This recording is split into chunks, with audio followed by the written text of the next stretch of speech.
Hi, everyone. This is Dr. Gregory, and this is Accounting 667 Advanced Audit. Today, we're going to go over Chapter 13, which is all about cybercrime and fraud in the digital world.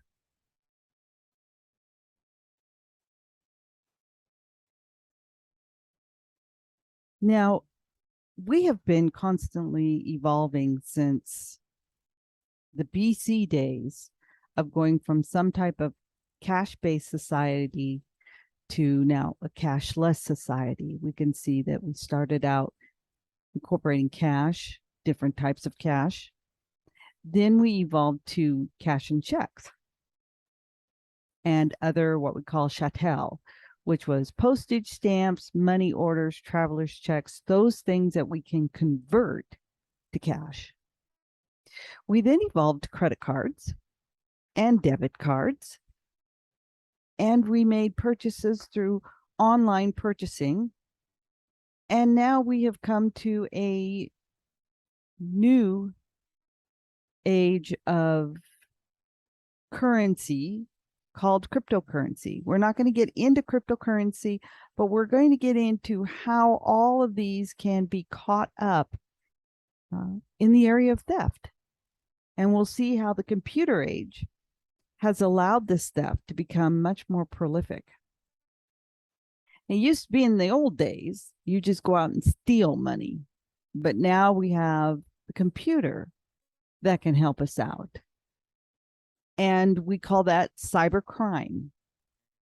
And cybercrime is a crime that can involve some type of computer and some type of network, and that it can be used either in the commission of a crime or it might be the target of the crime. Now, even before we had computers, we had all kinds of fraud. But today, we can do fraud and other criminal acts via the computer, such as conducting fraud, trafficking, and illegal acts. We can do identity theft, intellectual property theft. I have an article here that I will post in the classroom about how much this could cost companies and all of us through cybercrime.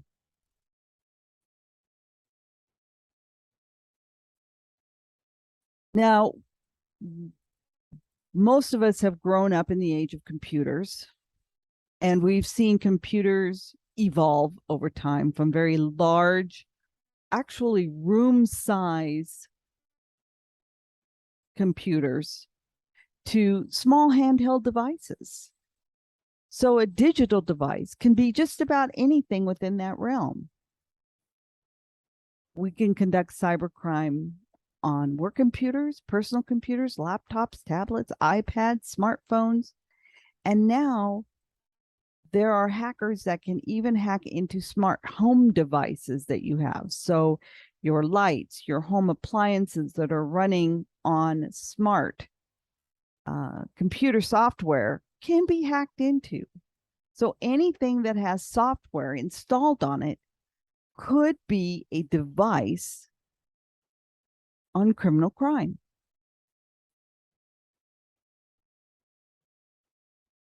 Now, computers can be either part of the crime or the object of a crime. So let's take a look at how it can be used in some different methods. It can be used as an object. We use the computer to perform hacking, to go in and destroy information of another company. You hack into the system and then you destroy data, or you can put malware on it. The computer can be the subject of a crime. If a computer was used to commit a crime or some type of cyber attack, it could become the subject of the crime. And sometimes law enforcement will arrest a computer, formally arrest it as part of the crime. The computer can be used as a tool to conceal a crime, such as embezzling or theft, usually through misappropriation of funds, and then we do fraudulent financial transactions to conceal or hide that theft. So it can be used as part of the tool. And a computer can be used as a symbol of theft. So you see that there's a computer symbol, or we are fully computerized, or fake locks on computers so that it deceives investors or other users that it's a protected computer and it's safe, when in fact it might not be safe. And they're creating a forgery by trying to convince you that it is a safe device to use. So it can be used as an object, as a subject, as a tool, as a symbol. Now let's take a look at a couple of terms. Computer fraud versus computer crime. They sound pretty much the same, but fraud is just fraud. It's the intent to deceive somebody else or something else for personal gain. So we go back to the old definition of what fraud is: the intentional act to deceive for gain. So it's internet fraud, using somebody else's credentials, going in and creating fraudulent financial statements or different types of transactions.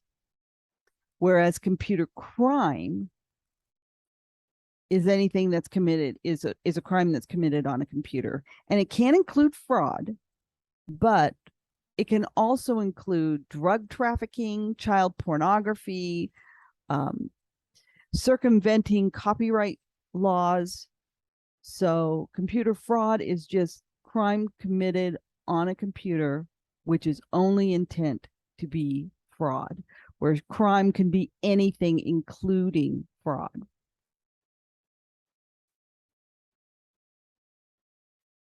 Now, looking at this globally, because we are a global economy, it naturally increases the incidence of cybercrime.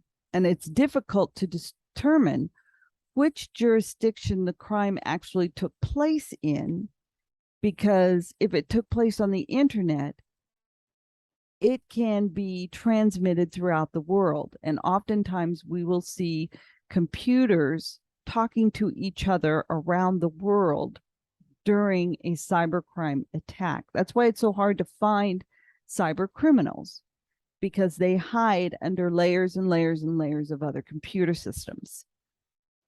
Computer crime is much more organized and can deliver millions of fraudulent attacks in a matter of seconds.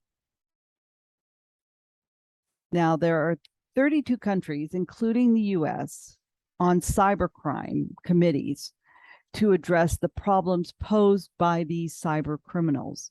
And what I did is I identified a really interesting graphic where we see the shape of cybercrime and what we've learned looking at 2020. That's in Computer Weekly. So we see that phishing attacks, 83% of businesses and 79% of charities have been victims of phishing attacks. And this is a basis of 654 businesses that identified breaches or attacks in the last 12 months. So looking at this, we can see statistically that there are so many ways computer crime can be inflicted upon businesses and charities. Everything from those phishing attacks to unauthorized accesses of files, denial of service attacks, malware, ransomware. Interesting article. I will post this as well in your course resources. So let's just think about this. How does money move?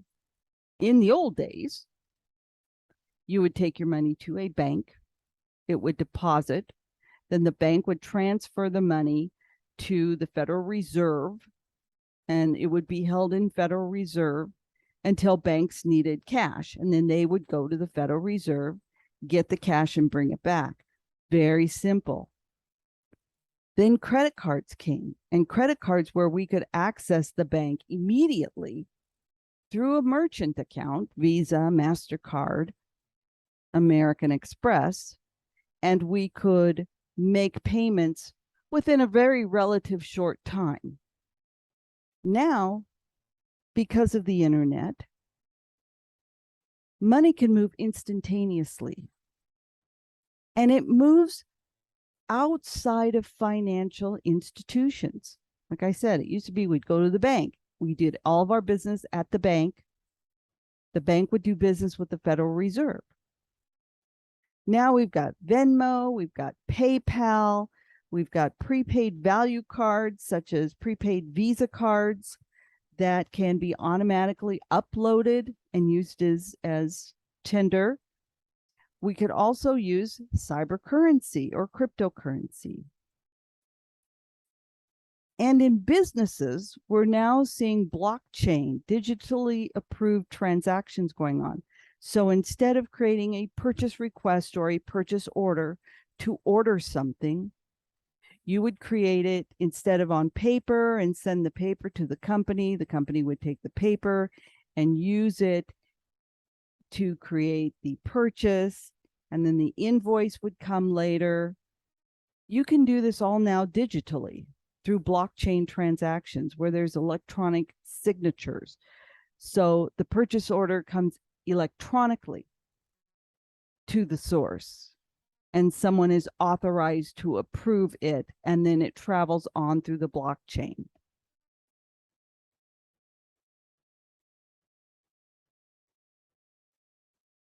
Now, what kind of threats do we have in a digital world? A lot of threats in the digital world. We have besides all these external threats we have of people trying to phish and hack and get into your computers, we have insider threats now. We have people altering inputs and outputs to gain something. For example, if I have a friend who's done business at my company and they owe a lot of money and I have access to voiding or canceling accounts receivables, I might do my friend a favor and go in and void that accounts receivable. I could also create those types of transactions to help my company out. It may not be me that I'm personally trying to benefit, or a friend I'm trying to benefit. I might be trying to benefit the company by looking at the revenue and noting that the revenue needs to be higher by the end of the year. So I create some false transactions to improve or boost revenue to make the company look good.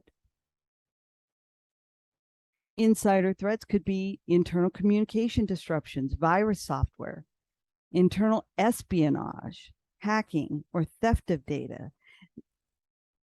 This is why when you are going to remove an employee or terminate an employee, when you terminate them, at the very same time you terminate the employee, you need to turn off their access to the system. Employees who are upset can do a lot of damage to your company internally by going in and deleting or destroying records. So one thing that we always tell companies, regardless of who they are, that when you set up termination procedures, make sure that as soon as that person is terminated, IT removes their access to the system. So we want to develop these strong policies and education to mitigate that risk as well as deter potential threats. So we want administrative logging access and tracing.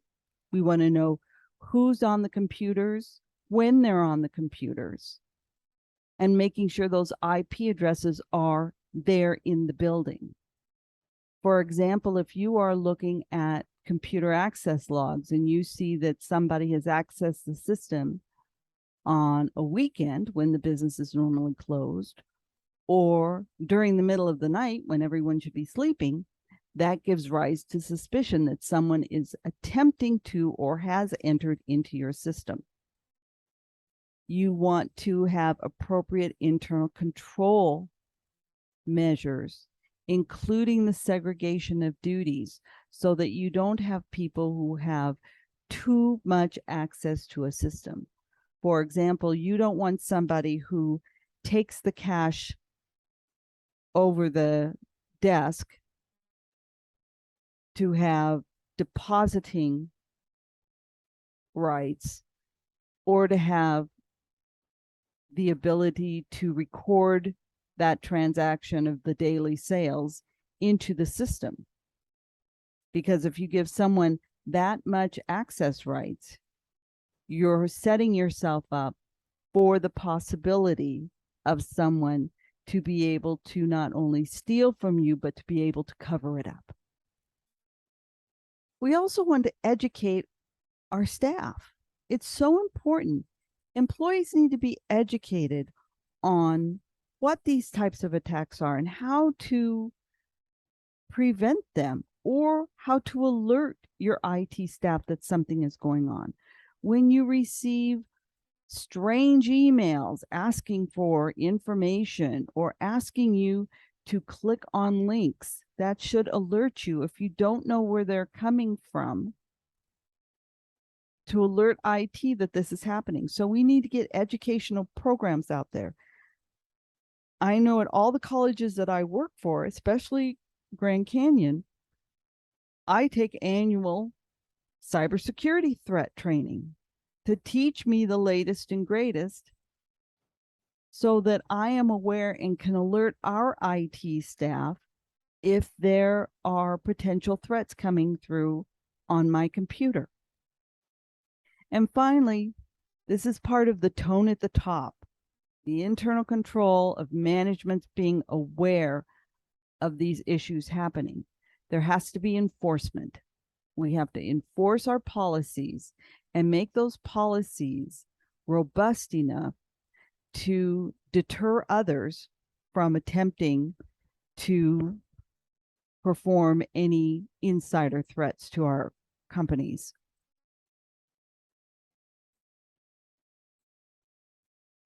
Now, when we're talking about cyber fraud, as we said, we're a global entity, and because we are global, there's all kinds of international jurisdictions going on, and it makes it difficult to interpret and enforce the rules and the laws, depending on where the cybercrime happened and how, and if you can trace that back to other computers that are concealing the criminal.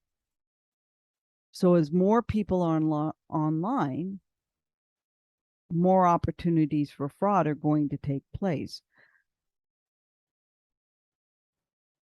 I put a link here for COVID scams that went on during the pandemic that brought to light an enormous amount of frauds that were going on. And we had identity theft, when people were trying to get other people's checks, or false people trying to claim COVID relief. There are testing scams. You had to be tested for a while to do anything. Well, there were sites set up on the internet where you could do testing scams. There were charity scams to supposedly help out people, or help out organizations, or help out states during the pandemic. And there were even COVID funeral assistance scams, because the government stepped in and said that if someone died, then family could get some financial relief for the payment of the funeral. So even during times of pandemics and where people are very vulnerable, these scams were taking place.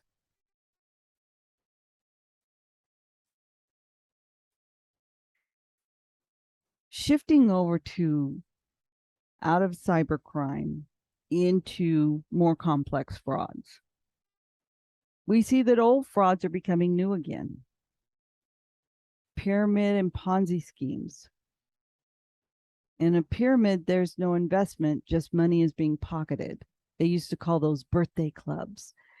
You would start it and you would get two friends who would get two friends who would get two friends who would get two friends, and this pyramid would set up, and everyone would be paying some amount of money into this birthday club, and then the person at the top got all of the money. Well, then you now had to get more people in to bring more money in. So there's no investment, just money is being pocketed. In a Ponzi scheme, there is this idea of an investment going on, but the new money coming in is paying off the old investors that invested first. So it looks like an investment scheme is going on, but it's just new money coming in from new investors paying off the old investors. If you want to know about the best Ponzi scheme in the world, look up Bernard Madoff. We see frauds of chain letters. Send money and we will give you good fortune and we will bless you, and pass this letter on to somebody else. So you're paying money for some type of peace of mind. We have the old Nigerian prince, as well as the Irish sweepstakes, as old frauds coming back into the world again. And then the prime banknote guarantee. This is detailed in your text, but it's basically access to bank guarantees that are sold. You send the money off to a foreign bank, and you're supposed to get some bank guarantee that's going to pay you back at some point in time, which never happens. Now, the new threads, because of computers, we're seeing phishing. And phishing is just receiving a fraudulent message to trick you into revealing something, into revealing sensitive information, or they ask you to click on a link. Hey, pal, I've got this great picture for you to look at. Click on this link. And what that link does is actually enable the fraudster to gain some type of access. We have ransomware, which is taking control of a device, hacking into a device, and threatening to publish some type of sensitive or personal data in exchange for money. For example, a company that may have medical data could be attacked through ransomware, where they're told, either pay us money or we're going to release sensitive private information, maybe health information, maybe social security information, whatever, to the world for anyone to use. And another example, and there's lots of other examples out there, is spear phishing, where you receive an email from someone you think you know. Maybe it says CEO or CFO of the company, but it's really not the CFO, but they think that it's somebody that you trust, and they're asking you to do something, to reveal confidential information, sometimes to write it, to send out a check. We see these in accounting a lot of the time, where someone gets an email that looks like it's from the CFO or the CEO of the corporation, and they're telling someone, sometimes a low-level employee in accounts payable, hey, I need you to do up a quick check for me and send the check off to XYZ. And unfortunately, sometimes employees get tricked into that and do that.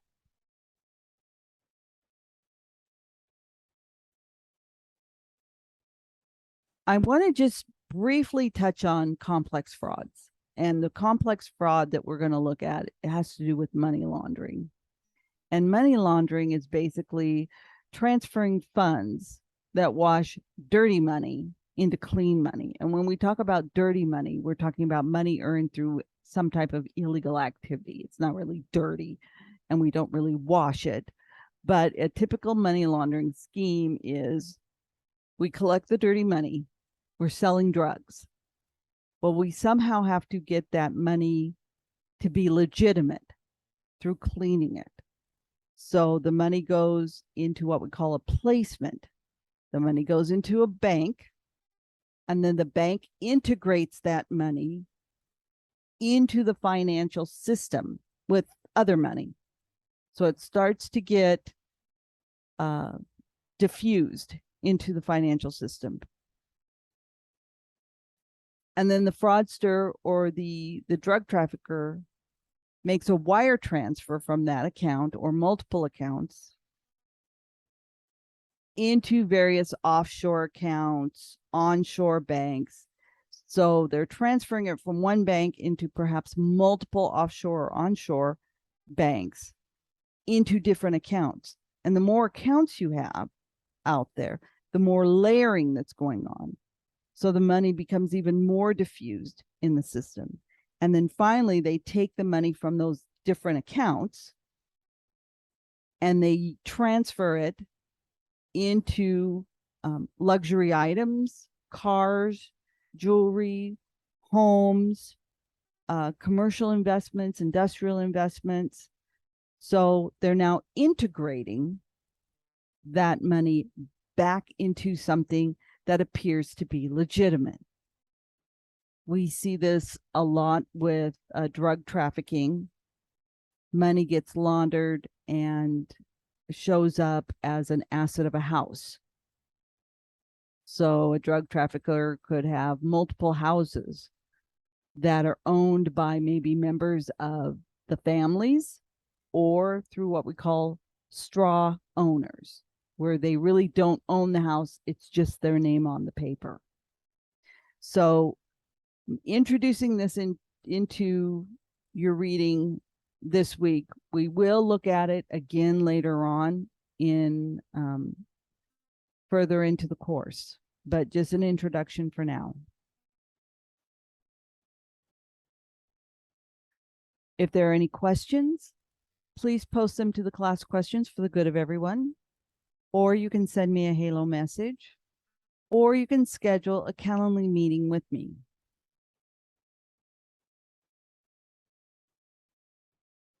Have a great week, and I will see you in the classroom.